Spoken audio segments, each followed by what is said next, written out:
ndagira ngo nkubwire ngo Uwiteka yakugarutseho, yakora ibintu bikomeye, yahindura ubuzima bwawe, ibyari induru yabihindura impundu. Imana yacu itugirira ubuntu.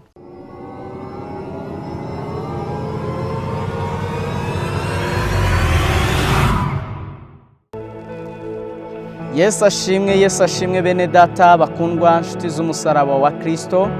Amahoro y'umwami Yesu nabe muri mwe. Turabakunda kandi turabishimira, twishimira uburyo ki murushaho kugenda mutugaragariza ko muturi ruhande. Bakunzi b'Isarura 12 TV, nongeye kubishimira no kubaha ikaze muri iki kiganiro. Yesu abaho umugisha, muze tuganira ijambo ry'Imana, dusenge. Iminsi duhagazemo niyo gusenga mu izina rya Yesu Kristo w'i Nazareti. Reka ndirimbe igitero kimwe cy'indirimbo, ubundi hama dusome ijambo ry'Imana.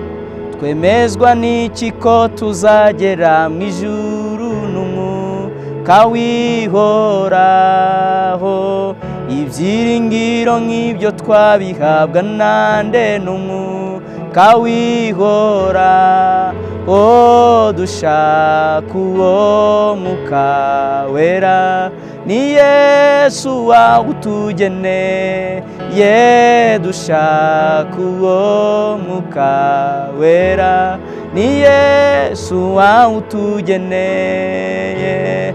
Mu gihe ubona kutagifite urukundo, menya yuko uwo mwuka yabonye kuyoborwa n'umubiri wawe musa utigaruka. Dushaka uwo mwuka wera, ni Yesu wawutugeneye. Dushaka uwo mwuka wera, ni Yesu wawutugeneye. Yesu abaho umugisha mu izina rya Yesu Kristo w'i Nazareti. Uyu muririmbyi w'107 yarabajije ngo mbese ni iki kitwemeza ko tuzagera mu ijuru? Undi aramusubiza ngo ni umwuka wihoraho. Aravuga ngo ibyiringiro nk'ibyo tuhabwa nande? Arasubiza ngo ni umwuka wihoraho. Yesu abaho umugisha bakundwa bene data. Reka dusome ijambo ry'Imana kuri uyu munsi wa none. Twahaye intego, ni ijambo tugiye gusanga mu gitabo cya mbere cy'Abami, ibice byaho ni 17. Turasoma duhereye ku murongo waho wa 12. Niho dusoma ijambo ry'Imana turisanze. Turaba turi ku ntego ivuga ngo Imana itanze ubuzima, ntawe ushobora kugusubiza inyuma. Imana itanze ubuzima, nta muntu wabusubiza inyuma. Imana yacu itugirire neza. Reka dusome ijambo ry'Imana.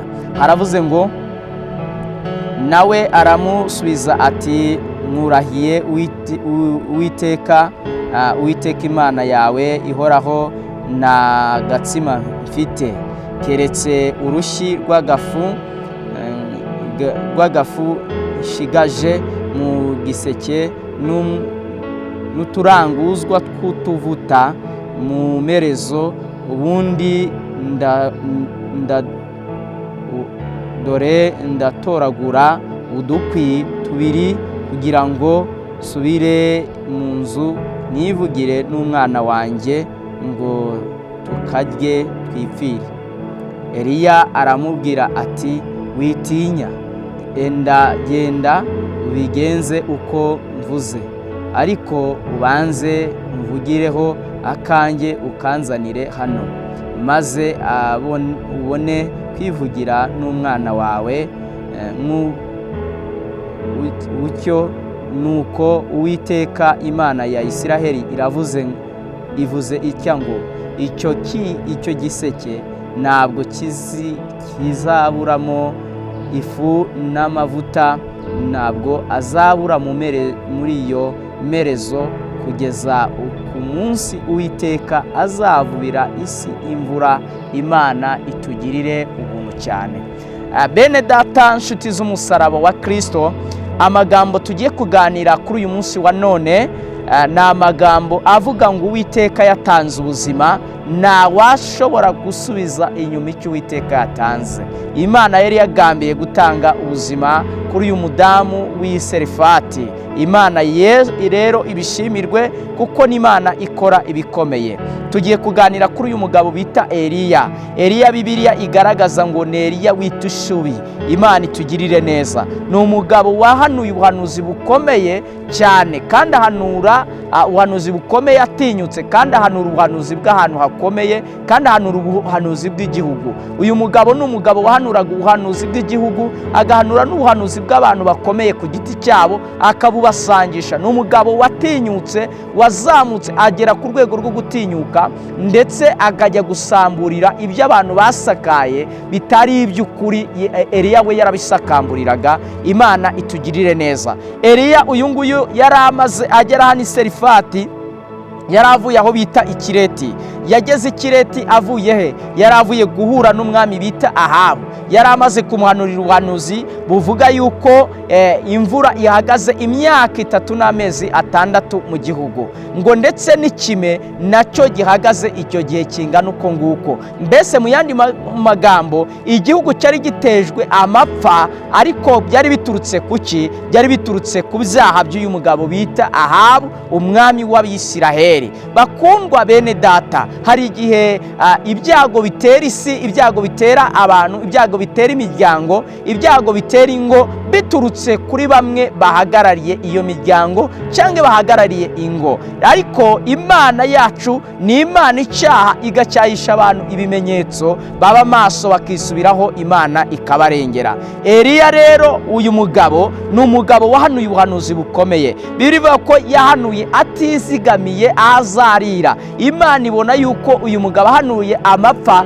ahanuye ko imvura ihagaze imyaka 3 n'amezi 6 n'ikime, ibona igihugu akizaterwa n'amapfa nawe aricyo gihugu arimo. Imana imuhita imuremera, imufukurira akariba bita Kireti. Aragenda akabaho, akajyanywa amazi yako. Imana ikahamutungishiriza umutsima n'inyama, ngo ahamara igihe kinini amapfa arushaho gukara, kugeza ubwo n'akariba Imana yari yafukuye kari kagize gute? Kakamye. Imana iramubwira ngo noneho imuka ugende Iserefati ho mu gihugu cy'Abasidoni, uzahasanga umupfakazi, uwo niwe negetse kugira ngo azagutunge. Imana itugirire ubuntu cyane. Mukundwa mwene data, turi ku ntego ivuze ngo Imana itanze ubuzima, nta muntu wabukwambura. Hano Imana yari yagambiriye Ikireti hari hamaze gukama, ndetse byarangiye kubera amapfa yari yateye. Uyu mugabo bita Eliya w'itushubi, Bibiliya itubwira yuko amaze kuva Ikireti, Imana yaramubwiye ngo jya mu gihugu cy'Iserefati ho mu gihugu cy'Isidoni, niho uzasanga umugore w'umupfakazi. Uwo niwe negetse. Bibiliya ivuze ko ari we itegetse, niwe negetse ko azagira gute? Azagutunga. Ndi kunega ivuga ngo Imana yamaze gutanga ubuzima, nta muntu n'umwe wakwambura ubuzima Imana yagize gute? Yatanze. Ngo niwe negetse ko azagutunga. Bibiliya ivuga ngo nuko Eliya arahaguruka aragenda, ngo akigera muri uyu mudugudu, ngo asanga umugore w'umupfakazi, ngo arimo atoragura udukwi. Ngo nuko arangije aramubwira ngo mugore, ndagusabye rwose, ndakwinginze, genda unzanira amazi yo kugira gute? Yo kunywa. Bibiliya ivuga ngo nuko uwo mugore aragenda, ngo akigenda Eliya aramuhamagara ngo garuka nkubwire, unanzanire n'agatsima ko kugira gute? Ko kurya. Imana itugirire neza. Umuntu asabye amazi, nayo ntibarayamuha, bagiye kuyazana, ariko ahise ashyiraho irindi tegeko. Kandi Eliya yasabaga ategeka, ntabwo yingingaga. Ngo ndakwinginze unzanire n'agatsima ko kurya. Ngo uyu mugore aramubwira ngo ndakurahiye Uwiteka Imana yawe ihoraho, nta gatsima mfite uretse agafu gakeya sigaranye mu giseke, ndetse n'uturanguzwa tuvuta mu merezo, natwo ngiye kugenda mbese ninjire mu nzu, ndere ndi gutoragura udukwi 2, ndagenda ninjire mu nzu, mwivugire njye n'umwana wanjye tukarye, nitumara kukajya twipfire. Bene data bakundwa, uyu mudamu yari yamaze kwatura, yari yamaze kwakira yuko ubuzima burangiye, ari aka gafu basigaranye n'uturanguzwa tudufuta bakatujya, barangiza bakagira gute? Bakipfira. ariko Imana yari yamaze gutanga iki? Yari yamaze gutanga ubuzima. Mukundwa mwene data, lepone shinima, nagira nkubwire ngo Imana yamaze gutanga ubuzima ku buzima bwawe, nta muntu n'umwe uhari ufite uburenganzira bwo kubukwaka. Imana yo yonyine ifite imbaraga zo gutanga ubuzima rwose, kandi ntihagire umuntu ubukwambura. Bibiliya avuga ngo nuko uyu mudamu arangije amaze kugenda, amaze kubwira Eliya uko nguko, Eliya amubwira ijambo rikomeye, aramubwira ngo witinya. Haleluya! Umva ijambo biti ihumure, ijambo rikubiyemo amagambo menshi, rikubiyemo ibisubizo byinshi by'uyu mudamu. Aramubwira ngo witinya, wowe genda ubikora uko ngutegetse, genda ubikora uko nkubwiye, genda ubikora uko ngusabye, wowe witinya, wowe kora uko utegetswe. Mwene data, nshuti y'umusaraba, wowe witinya, genda ukora uko Imana ikubwira, uko Imana igusaba, aba ari kubigenza. Humura, ntabwo uzapfa. Humura, ibyo ubona birangiye, ubona ubuzima bukendereye hafi yo gupfa, ntabwo ariko bimeze. Imana ifite gahunda yo kukurengera ndetse no kugukiza. Imana yabera itugirire ubuntu cyane. Witinya, witinya, Imana n'umukiza. Witinya, Imana n'umutabazi, mu izina rya Yesu. Aramubwira ngo genda ubikore uko ubibwiye. Arangije amubwira ijambo ry'ubuhanuzi, ari ryo jambo ry'ubuhanuzi nawe nkubwiye. Mwene data, witinya. Aramubwira ngo kuko Uwiteka Imana y'Abisiraheli ivuze ngo icyo giseke cyawe ntikizongera kubiramo iki? Ifu. Imana yatanze ubuzima, nta muntu wabukwambura. Imana yari yamaze kwanzura gutanga ubuzima kuri uyu mugore w'iserifati, kandi yari yamaze kuwutanga no kuri Eliya. Aramubwira ngo kuko Uwiteka Imana y'Abisiraheli ivuze ngo icyo giseke ntikizaburamo ifu, ndetse n'amavuta ntazabura muri iyo merezo, kugeza igihe Uwiteka Imana y'Abisiraheli izavubira isi imvura. Imana itugirire neza. Nagira ngo umutangarize yuko aya mapfa Eliya yari yahanuye ni amapfa yatezaga isi ibyago byo kubura iki? Imvura, kugira ngo n'ababo muri iki gihugu Ahabu yari ayoboye cy'Abisiraheli batazaboneraho bahahira. Imana yaramutse iteje ibibazo, ishobora guteza ibyago, igafunga n'aho abantu bazagira gute? Amapfa yari yarateye ku buryo n'aho guhahira hari hagize gute? Hari hase. Niyo mpamvu ahanuriye umugore yaramubwiye ngo witinya, Imana y'Abisiraheli avuze ngo icyo giseke ntikizaburamo ifu. Mwene data mukundwa, kora ibyo Imana igutegeka, kora ibyo Imana igusaba, kandi ubikora udatinye, kuko Uwiteka avuze ngo humura, igiseke cyawe ntikizaburamo ivu, ndetse n'amavuta ntazabura muri iyo merezo yawe, kugeza igihe Imana izavubirira isi imvura. Imana itugirire neza. Bibiliya iratubwira ngo nuko uwo mugore yabikoze nk'uko Eliya abimubwiye, ngo nuko arangije ngo aragenda akora ako gatsima, ngo Eliya arakarya rwose. Biraba ngo icyo giseke, ngo uhereye uwo munsi icyo giseke nticyaburamo ifu, ngo n'imerezo ntiyaburamo amavuta, ngo bakajya batungwa n'agafuko muri icyo kibo, ngo bibatungana n'abo mu rugo rwe bose. Imana nusoma biraba ngo bibatungana n'abo mu rugo rwe bose. Bivuze ngo n'abo mu rugo rwe bose baboneyeho, n'abo mu muryango we baronyeyeho, ngo birabatunga. Ngo Eliya nawe aguma aho ngaho, birabatunga. Bukeye Bibiliya ivuga yuko uwo mugore yaje gupfusha umwana wiwe. Aramubaza ngo mukozi w'Imana, dupfa iki? Uze kunyibukiriza icyaha cyanjye. Mwene data, nagira ngo nkubwire ngo Imana iyo yageze ahantu yanzuye gutanga ubuzima, nta wabukwambura.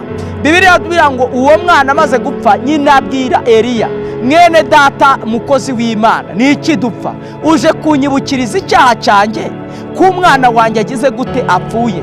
Ngo Eliya ngo arangije ngo aragenda azamuka mu cyumba umwana yari arimo, ngo arangije ngo arizembagiza, ngo atera hirya ajya hino no hino, ajya hirya no hino, aragaruka. Ngo arangije aragenda yubarara kuri uyu mwana, ngo arangije arasenga yinginga Uwiteka, ngo agashuhe kagaruka kuri uyu mwana, ngo umwana arazuka yongera kuba muzima, ngo amusubiza nyina. Mwene data, aho umuntu w'Imana yageze ibintu birahinduka. Nagira ngo mbatangarize inshuti z'umusaraba wa Kristo, nubona umuntu w'Imana aje mu buzima bwawe, ukabona umuntu w'Imana arakugendereye, ukabona umuntu w'Imana aje aho uri, uzamenye kugenderewe n'Imana.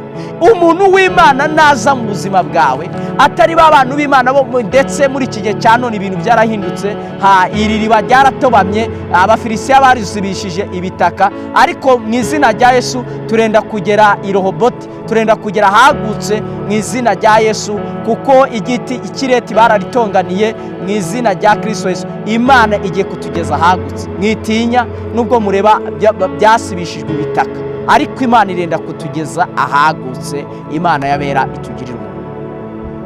Bibiliya iratubwiye ngo nuko uyu mudamu ngo Eliya amaze kuzura uyu mwana w'uyu mupfakazi, ngo nuko Eliya aramumusubiza. Najya nkubwire ngo ubuzima bupfuye Imana ishobora kubuhindura ubuzima buzima. Ubuzima bwamaze gupfa Imana ishobora kubuhindura ubuzima bugize gute? Ubuzima buzima. Imana itugirire ubuntu cyane. Imana itugirire ubuntu cyane. Yesu ajya akora ibikomeye kandi bitarondoreka. Imana yabera itugirire neza. Imana yabera itugirire ubuntu mu izina rya Yesu Kristo w'i Nazareti. Nagira ngo mbwire ngo Yesu ajya ahindura ibintu bidahinduka kandi ajya akora ibikomeye ndetse bitanarondoreka. Imana yacu itugirire ubuntu cyane. Nagira ngo dusome rino jambo uryumve. Nagira ngo usome rino jambo uryumve ku murongo wa 19 w'igitabo cy'Itangiriro, mu bice 26 havuze ngo iki? Haravuze ngo abagaragu ba Isaka bafukura amariba, iriba muri icyo gikombe, abonamo iriba ry'amazi adudubiza. Abashumba b'i Gerari bararitonganira ayo mazi n'aba Isaka, ati ni iryacu. Isaka ayita iryo riba Sitina, kuko bamugishije impaka. Baragenda bafukura irindi riba, naryo bararitonganira, aryita Seki. Avayo afukura irindi riba, ryo ntibaritonganira, aryita Rehoboti. Aravuga ati noneho Uwiteka adushyize ahagutse, none Uwiteka adushyize ahagutse, twe tuzororokera muri iki gihugu. Imana itugirire neza. Ijambo narishatse kuvuga ngo Imana yatanze ubuzima ntawabukwambura. Abashumba b'i Gerari batonganye n'abashumba ba Isaka bari bamaze gufukura iriba, ngo ryari iriba ry'amazi meza adudubiza, ngo bararitonganira. Iryo riba Isaka aryita Seki, aryita Sitina, bivuze ngo ni iriba ry'intonganya. Ngo arahava ngo bafukura irindi, naryo baritonganira, aryita Seki, bivuze ngo ni iriba risobanuye urwango. Ngo aravayo ngo afukura irindi, iryo ntibaritonganira, arava ngo iryo ntibaritonganira, aryita Rehoboti. Aravuze ngo none Uwiteka tugeze ahagutse, natwe tuzororokera muri iki gihugu. Mwene data mukundwa, nshuti y'umusaraba, Imana itugeze naho tuzororokera, igitugeze aho tuzakirira, ikadukura aho tuzapfira. Bari bazi ko azapfira muri kiriya gihugu, ariko ntibari bazi ko azagera i Rehoboti, aho Imana izafukurira iriba, aho azagukira. N'ubundi ni nako byari bimeze. Uyu mupfakazi nawe yari azi ko ageze aho agiye gupfira, ariko Imana yari yamaze gutegura Eliya wita Ishubi uzaza bigatuma agaseke katazongera kuburamo ifu. Yari yamaze kumutegura Eliya uzaza bigatuma imerezo itazongera kuburamo amavuta. Yari yamaze gutegura Eliya uzaza mu gihe umwana wazapfa Eliya azamuzura. Mwene data, Imana yamaze gutegura ubuzima, nta kintu gihari cyakwambura ubuzima bwawe. Nagira ngo nkubwire ngo Uwiteka yakugarutseho, yakora ibintu bikomeye, yahindura ubuzima bwawe. Ibyari induru yabihindura impundu. Imana yacu itugirira ubuntu. Imana ni Imana ikora ibikomeye. Nagira ngo nkubwire ngo uyu mugore yari afite induru z'uko agiye gupfa, ndetse agafu gashizemo byanze, ariko nagira ngo utangarize ngo ibyarindura Imana yabihinduye impundu inyuze muri Eliya. Imana ishobora kukuremera Eliya, ushobora gutuma ibyarindura ku buzima bwawe bihinduka impundu mu izina rya Yesu Kristo umucunguzi wacu. Niyo mpamvu nkubwira ngo witinya rero icyo Imana yakoze itanze ubuzima, nta cyakwambura ubuzima Imana yagize gute yatambukije. Imana igikora ibikomeye, ndetse ibyarindura kwa Isaka Imana yabihinduye impundu ibagejeje iroboti, ibagejeje ahagutse. Aravuga ngo noneho Uwiteka atugejeje ahagutse, aha niho tuzororokera njye n'abantu banjye muri iki gihugu. Imana ikugejeje aho ugiye kororokera. Imana ifashe ibyarinduru, ifashe ibyari urusaku, ibihinduye amashimwe, ibihinduye kuririmba, ibihinduye indirimbo. Witinya mu izina rya Yesu. Umuririmbyi yavuga ngo twemezwa n'icyo ubundi ko tuzatabarwa, ko tuzagera mu ijuru. Aravuga ngo ni umwuka wihorera. Umwuka wihorera twemeza yuko tuzatabarwa, tuzarengerwa, tuzabona Imana, tuzabona ubuzima. Witinya nshuti mukundwa mwene data, Imana yacu ni umukiza, Imana yacu ni umutabazi. Yahagurutse, yaserutse, nta muntu uhari wo kugira gute, wo kuguhagarara hejuru. Imana ije kukurengera. Rero nakubwiraga ngo humura, witinya, Imana izagufasha kandi Imana izakurengera, Imana izakurokora kandi Imana izakuzigama mu izina rya Yesu Kristo umucunguzi wacu. Iserefati harahari, ikireti nihakama, iserefati harahari mu izina rya Yesu. Iriba by'iseki niba ritonganira, Imana yateguye roboti, Imana yabera itugira ubuntu cyane. Niyo mpamvu nkubwira ngo witinya, Imana ni inyembaraga kandi ni inyamuwe, ni inyembabazi, igikora ibikomeye kandi ikora ibikomeye bitarondoreka. Iryo ni ryo jambo nari mfite rikubwira ngo Imana yatanze ubuzima, ntawabukwambura. Imana iguhaye ubuzima kandi burebure, iguhaye ubuzima buzima. Witinya mwene data, nshuti y'umusaraba wa Kristo, habwa umugisha. Urumva ko Eliya nawe yarazi ko kireti ubwo gakamya agiye gupfa, ariko yari yamaze gutegura umupfakazi w'iserifati uzamutunga. Imana itugire neza. Umupfakazi w'iserifati, mbese ikibazo cyawe nicyo kirimo igisubizo cyawe. Ikibazo cyawe nicyo kirimo igisubizo cyawe. Mu yandi magambo najya nkubwire ngo aho ubona muri icyo kibazo ni naho Imana yakura igisubizo. Ntutinye. Eliya mu kibazo cy'uko kireti yakamye serifati naho hari ikibazo, ni naho hari igisubizo cye. Nanone muri Eliya hagaragarira uyu mupfakazi ko harimo ikibazo n'agafu yari afite agiye kukamunyaga, ni naho nanone muri Eliya harimo igisubizo cy'uyu mupfakazi. Rero nagira ngo nkubwire ngo witinya.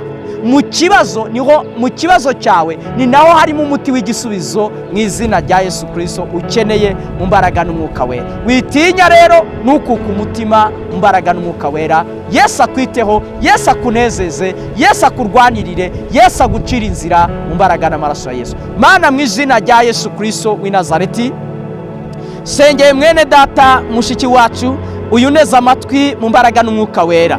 Birashoboka ko nawe yari yihebye nk'uwari uzi ko agiye gupfa, ariko tugushimiye ko ugaruye ubuzima, wongeye kumutabara, wongeye kumurengera, wongeye kumukiza, wongeye mwami Imana kumuha ubuzima bwo kubaho mu izina rya Yesu. Eliya yarazi ko kireti ubwo bikamye birangiye, ariko Imana yamaze gutegura iserifati haba Sidoni yuko ariho izamutabarira mu mupfakazi. Uyu mupfakazi w'iserifati nawe yarazi ko byarangiye, agafu kashize n'amavuta ari uturanguzwa, ariko Imana yamaze gutegura yuko igiseke kitazaburamo ifu ndetse n'imere zitazongera kuramo amavuta. Urakoze Mana ko uyu mwene data nawe yabonaga ko birangiye, yabonaga ko bicitse, ariko urakoze ko ibyaciwe n'abantu bidodwa nawe Mana, mu izina rya Yesu Kristo umucunguzi wacu.